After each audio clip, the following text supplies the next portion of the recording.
혹시 요즘 들어 밤마다 잠이 오지 않거나 이유 없는 불안감에 시달리고 계신가? 마치 가슴이 조여오고 숨이 막히는 듯한 느낌 아니냐? 당신만의 문제가 아닙니다. 수많은 사람들이 같은 감정을 겪고 있습니다. 왜일까? 아마도 우리 무의식은 이미 무언가를 느끼고 있기 때문입니다. 놀랍게도 지금으로부터 60년 전 한국의 효봉스님, 그리고 최근 일본의 만화가 카츠키 이르는 서로 전혀 알지 못했음에도 불구하고 동일한 날짜에 닥칠 재앙을 예언했습니다. 더 충격적인 건 그들이 동일하게 말한 또 하나의 예언입니다. 그 사건 이후 인류 역사상 가장 위대한 변화와 각성이 시작된다는 사실이죠. 이 영상을 보고 있는 당신은 우연히 여기 있는 게 아닙니다. 당신은 그 미래를 맞이할 증기가 된 사람입니다. 이제는 막연한 불안을 확신으로 바꿀 때입니다. 모든 것은 진실을 아는 것에서 시작됩니다. 일본 도쿄의 작은 원룸에 사는 타츠키 이르는 매일 밤바다가 검게 물들고 땀이 갈라지는 반복적인 꿈에 시달렸습니다. 단순한 악몽이라기엔 너무나 생생했고 그녀는 그것이 예사롭지 않다는 걸 직감했죠. 그래서 그 꿈들을 그림으로 남기기 시작했습니다. 2020년부터 반면 60년 전 해인사의 선반에서 깊은 참선을 하던 효봉스님은 미래의 장면을 보았고 제자들에게 한 권의 문서를 남기며 말했습니다. 1사년이 되기 전까지 절대 열지 마라. 그 문서가 바로 최근에 공개된 겁니다. 두 사람은 시대도 다르고 만난 적도 없습니다. 효봉스님은 타치키가 태어나기도 전 세상을 떠났으니까. 그런데 어째서 두 사람이 본 미래가 그렇게도 닮아 있을까? 혹시 우리가 생각하는 시간의 개념이 잘못된 건 아닐까? 효봉스님은 시간은 직선으로 흐르는 것이 아니라 바다처럼 존재한다고 했습니다. 과거, 현재, 미래가 한 공간에 동시에 펼쳐져 있다는 뜻이죠. 그렇다면 두 사람은 같은 시간의 바다에서 서로 다른 지점에서 같은 파동을 마주한 걸지도 모릅니다. 게다가 타츠키 이류가 그린 지진의 진원지는 효봉스님이 지목한 동해의 용이 잠든 곳과 위치가 거의 완벽히 일치했습니다. 미도와 경도까지 말이죠. 두 사람이 목격한 그날이 도대체 어떤 날인지 이제는 우리도 생각해봐야 할 때입니다. 타츠키류는 7월 5일 새벽을 지목했고 효봉스님은 미절은 첫 태풍이 지나간 직후라고 했습니다. 실제 기상 데이터를 보면 매년 7월 초가 그 시기와 겹칩니다. 그러나 날짜보다 더 중요한 건 따로 있습니다. 두 인물 모두 재앙 자체보다는 그 이후에 일어날 변화에 대해 훨씬 더 많은 메시지를 남겼다는 점이죠. 마치 재앙은 하나의 시작일 뿐 진정한 이야기는 그 다음에 펼쳐진다는 식입니다. 효봉스님은 무너진 물질의 탑 위에 영혼의 전단이 세워질 것이다 라고 말했고 타츠키 류의 일기장에는 제 속에서 피어난 꽃이 가장 눈부시다 는 문장이 남아 있었습니다. 시대와 장소는 달라도 두 사람은 같은 미래를 본 듯합니다. 이건 단순한 우연이 아닙니다. 우주는 결코 우연히 움직이지 않아. 우리가 아직 이해하지 못한 시련이 있을 뿐이죠. 이제 우리는 시선을 동쪽으로 돌려야 할 때입니다. 공포가 예술로 승화된 세계, 바로 타츠키류가 그려낸 꿈의 공간으로요. 처음 그녀의 작업실은 평범했습니다. 적어도 2011년 3월 10일까지는요. 그날 밤 도시는 거대한 검은 파도에 휩쓸리고 비명이 공기 중에 메아리치는 꿈을 꿨습니다.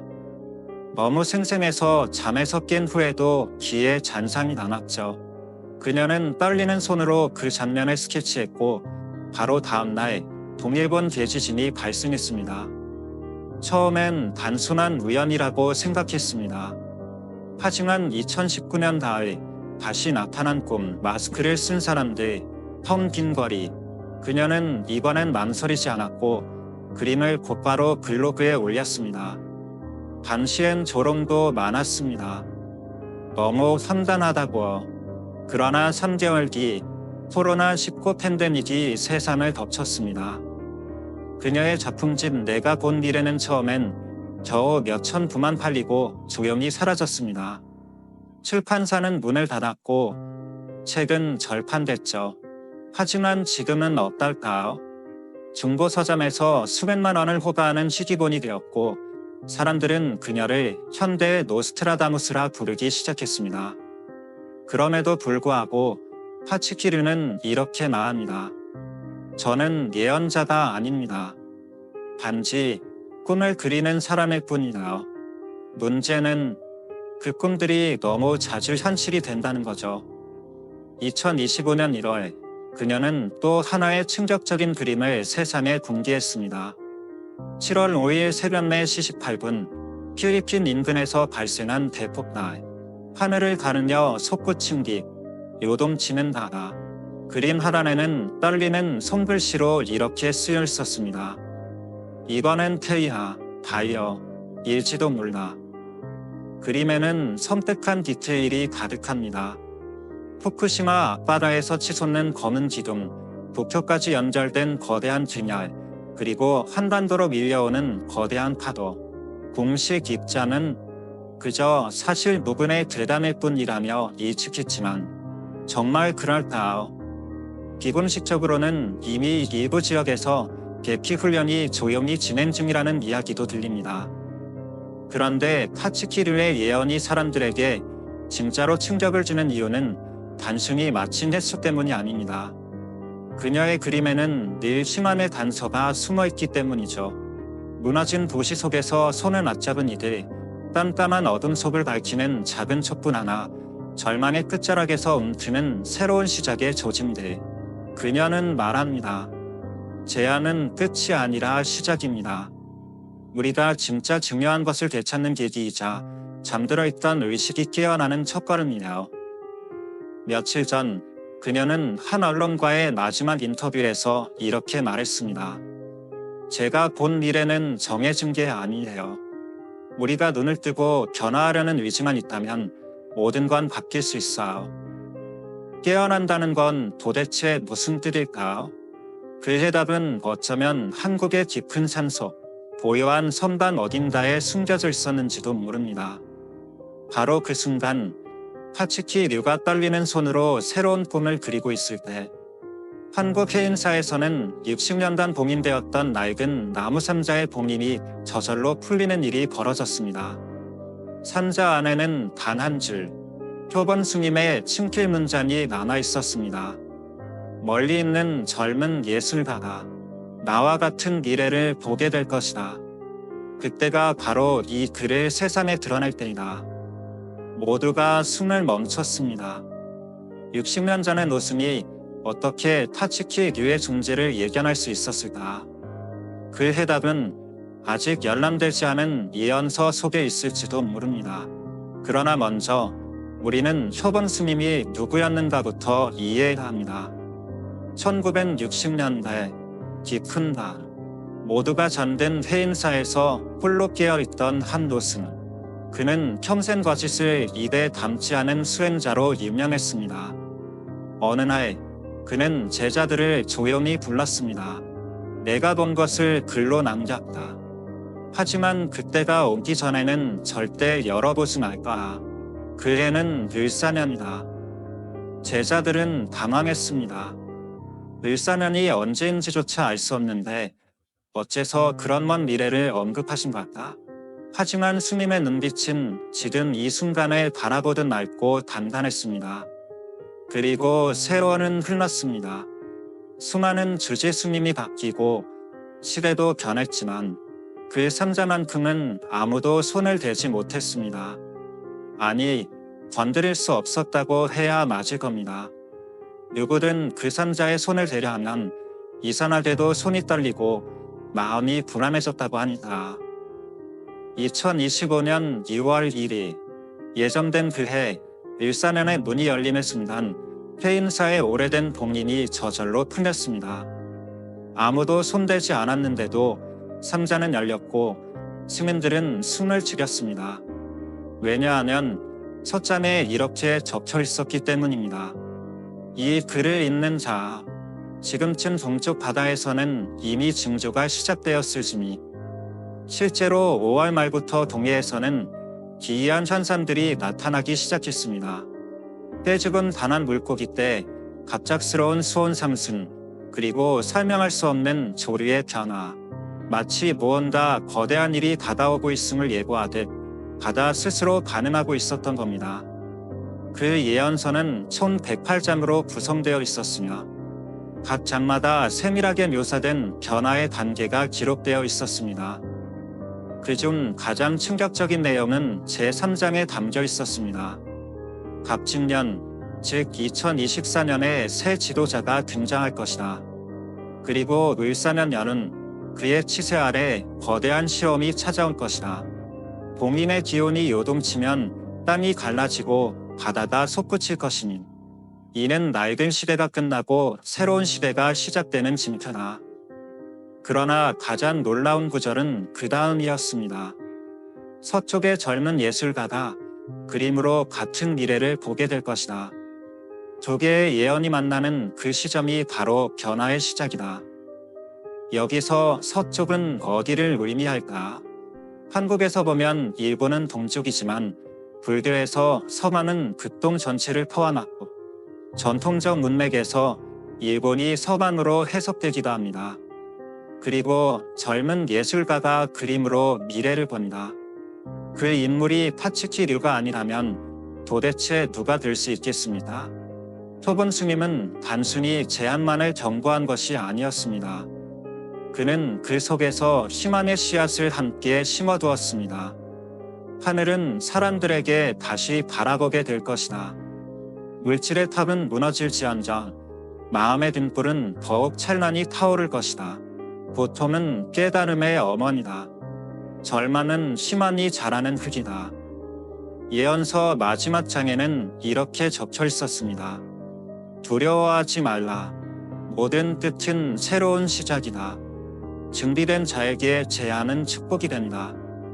해인사의 스님들은 더 이상 예언을 숨길 수 없다고 판단했습니다. 세상은 이제 이 진실을 마주할 준비를 해야 한다고 믿었죠.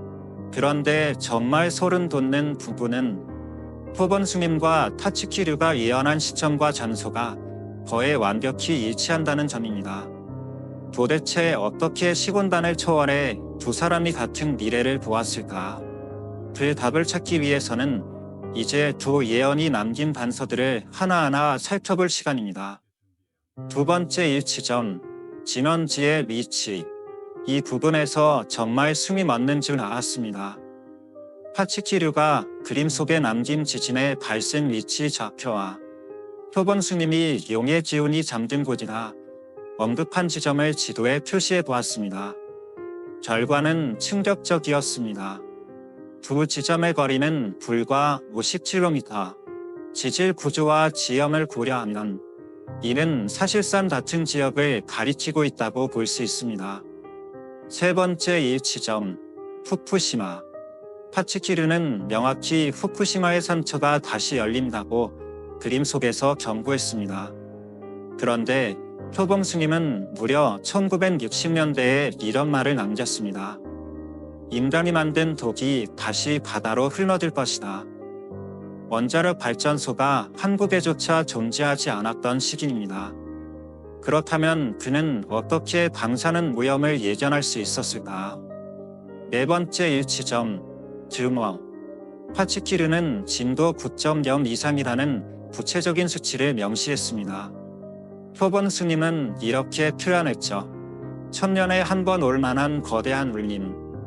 지질학자들에게 확인해 본 결과 진도 9.0 이상의 지진은 실제로 800에서 1000년 주기로 발생한다고 합니다. 이건 상징이 아니라 과학적으로도 일치하는 수치입니다. 다섯 번째 일치점, 연쇄 가능. 두 예언자 모두 이 재난이 단발적인 사건이 아니라고 말했습니다. 지진, 해일, 화산 활동이 연쇄적으로 이어진다는 공통된 메시지. 파츠키류는 후지산이 붉게 물드는 장면을 그림으로 표현했고 토본 스님은 불의 산이 깨어난다고 적었습니다. 여섯 번째, 그리고 가장 놀라운 일치점, 그 이후의 세상. 두 사람 모두 말합니다. 제안은 정말이 아니라 전환점이라고. 파츠키일은 물질 문명이 끝나고 영성의 시대가 시작될 것이다. 표본 스님, 껍질이 벗겨지고 진짜 본질이 드러나는 시대. 그들이 그린 미래의 시나리오는 너무도 흡사합니다. 국경이 의미를 잃고 인종과 종교를 초월한 협력이 시작되며 돈보다 마음과 본질이 중요한 가치로 부상하는 시대. 두 예언자의 메시지는 전혀 다른 시대에 다른 언어로 기록되었음에도 불구하고 하나의 미래를 공유하고 있습니다. 맞습니다. 예언은 어디까지나 예언일 뿐입니다. 하지만 믿기 어려우시겠지만 현대 과학이 예언들을 지지하는 데이터들을 조용히 쌓아가고 있다는 사실 알고 계셨나요? 지질학자들과 해양학자들이 수십 년간 축적한 분석 자료는 예언자들의 말과 섬뜩할 정도로 일치하는 점향을 보이고 있습니다. 바로 여기서 영성과 과학이 맞닿는 경계가 드러나기 시작하죠. 난카이 해구 잠자는 괴물. 일본 열도 남부를 따라 뻗어있는 해저협곡 난카이 해구를 아시나요? 이곳은 지구상에서 가장 위험한 활단 침대 중 하나입니다. 필리핀판이 유라시아 판 아래로 미끄러져 들어가며 수세기 동안 축적된 지각의 김잔이 폭발 직전 상태로 차오르고 있죠. 일본 정부의 지진조사위원회는 이렇게 말합니다. 난카이 해구 지진은 약 100에서 150년 주기로 발생합니다. 마지막 대지진은 1946년이었다. 계산해보면 지금이 임계점에 도달한 시기다. 전조현상 지각이 보내는 신호. 2025년 5월 한 달 동안 규모 4.023의 지진이 평년 대비 3배 이상 증가했습니다. 가부시마 앞바다에선 해저 온천이 갑작스레 끓어오르고 오키나와 해역에서는 심해어들이 떼죽음을 당했습니다. 도쿄의 지진 예측 전문가 한 명은 이렇게 털어놓았습니다. 비공식 인터뷰. 데이터가 마치 정밀하게 조율된 시계처럼 움직이고 있다. 무언가 거대한 존재가 틱하고 준비하고 있는 것 같다. 동해의 경고, 물른 분지의 반응. 그런데 정말 소름 끼치는 건 따로 있습니다. 한국지질자원연구원의 최근 발표에 따르면 동해 울른 분지 아래에도 고대 단침대가 정지된 채 잠들어 있다는 겁니다. 그리고 일본에서 강진이 발생하면 이 단층도 연쇄 반응으로 깨어날 수 있다는 분석입니다. 실제로 역사 속 기록은 이 패턴을 뒷받침합니다. 1703년 간토 대지진, 한반도 동해 해일 발생, 1854년 안세이 대지진, 물산 포항 일대 피해. 과거의 파동이 미래를 예고하고 있었던 것이죠. 해수면 변화와 작은 진호, 큰 전조. 최근 해안 관측에 따르면 동해 수위가 평년보다 현저히 높아졌습니다. 단순한 변화처럼 보이지만 바다에서는 이는 극적인 신호입니다. 페르의 흐름이 왜곡되고 생태계의 균형이 붕괴되며 지각의 균열에도 영향을 줄 수 있습니다. 후쿠시마 원전 관련 데이터도 심상치 않습니다. 지하수 수위는 계속 상승 중이고 지반 침하 속도 또한 점점 가속화되고 있습니다. 만약 대지진이 발생한다면 2011년의 악몽이 다시 반복될 가능성도 배제할 수 없습니다. 과학 너머의 흐름 보이지 않는 시대. 조용히 입을 다물고 있는 과학자들 사이에선 이런 말이 속삭여지고 있습니다. 우리는 지금 물리적 현상만을 측정하고 있을 뿐이다. 하지만 그 이면엔 설명할 수 없는 더 큰 흐름이 있는 듯하다. 한지진 연구자는 이렇게 고백했습니다. 30년 동안 데이터를 분석했지만 지금 나타나는 패턴은 이해할 수 없는 규칙성을 띠고 있다. 마치 지구 그 자체가 무언가를 준비하고 있는 듯하다. 과학은 예언을 증명할 수 없습니다. 그러나 예언이 가리키는 방향과 과학이 발견한 데이터가 놀랍도록 일치할 때 우리는 더 이상 그것을 무시할 수 없습니다. 이제 정말 중요한 질문을 던져야 합니다.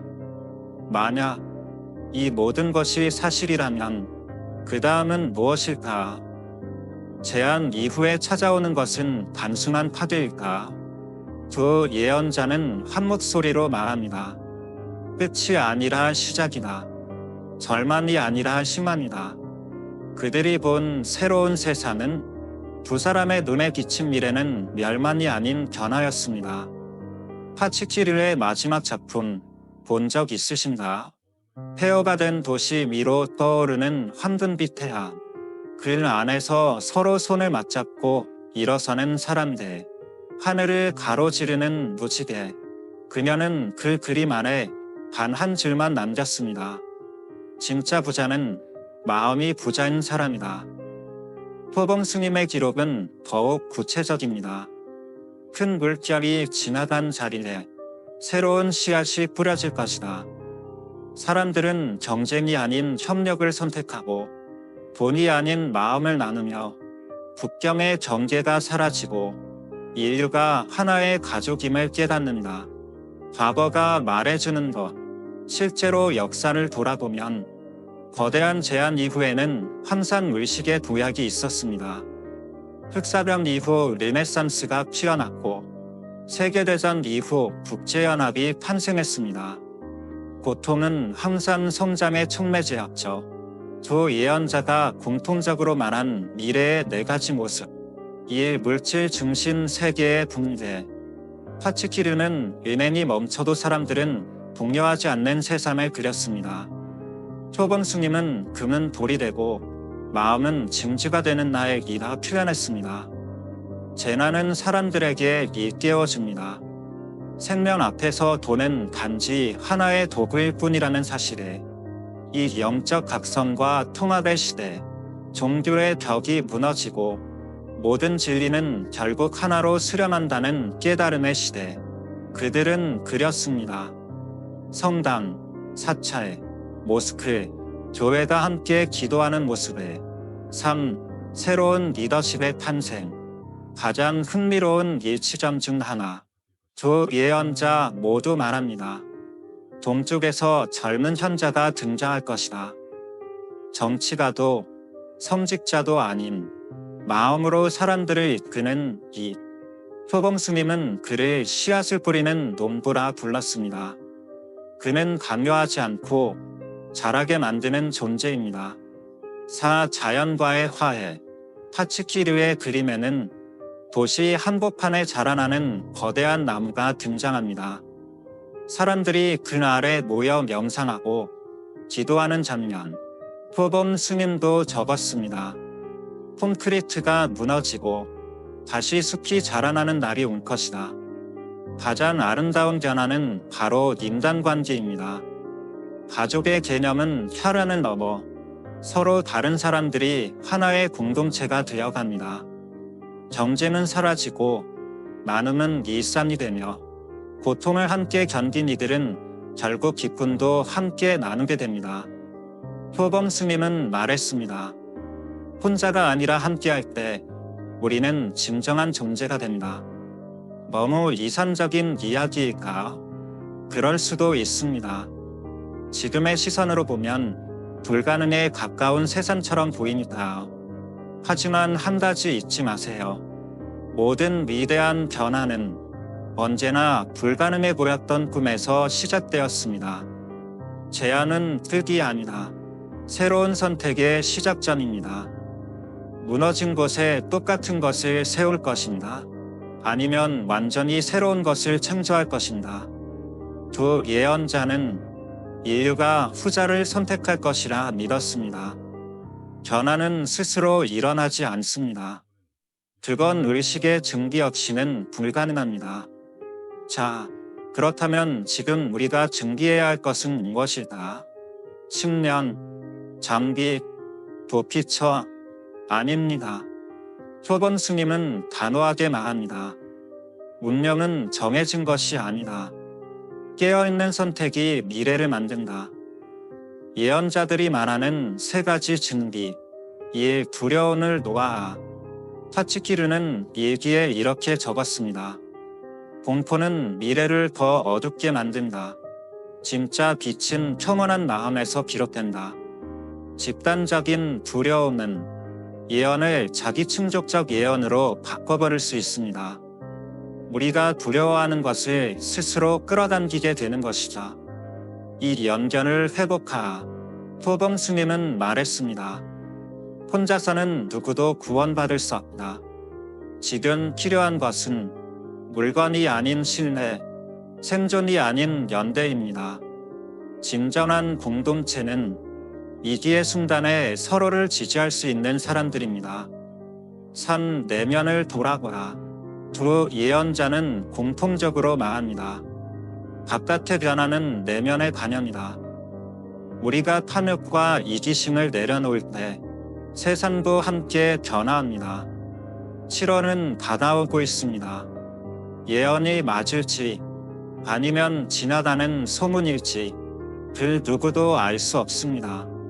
하지만 하나 분명한 건 변화는 이미 시작되었다는 사실입니다. 전 세계 수백만 명이 같은 질문을 던지고 있습니다. 우리는 지금 어떻게 살아야 하는가?